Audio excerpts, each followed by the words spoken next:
Okay, the purpose of this tutorial is to demonstrate how to set up a case for an implant restoration. So once we enter in the patient information, then we'll be taken to the administration phase, and we're automatically selected for a single restoration. We're actually going to navigate down to Implant and select that. By default, we would select abutment and crown. That case can be always converted into a screw-retained crown, but it gives us a little bit more latitude so that we can make modifications depending on what the design and proposals are. So we select abutment with crown. We would select biogeneric individual.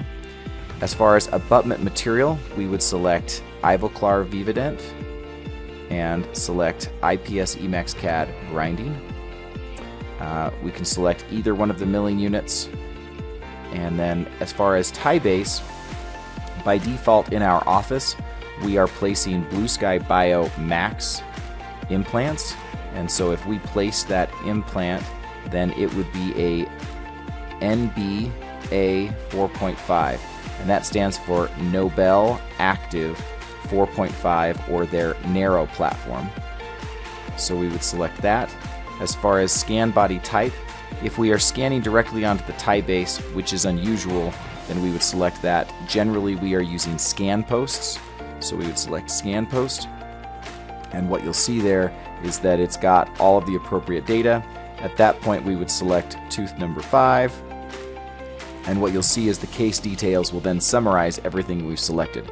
Abutment with crown, biogeneric individual, Emax, as far as the abutment material, Emax as far as the outer material or the crown that would seat over the abutment, milling unit 2, and then we've got Dentsply Sirona Noble Active 4.5. That's defining the implant type and scan post for that, and then this also associates with the tie base. So at that point we would move to next and go to the acquisition phase.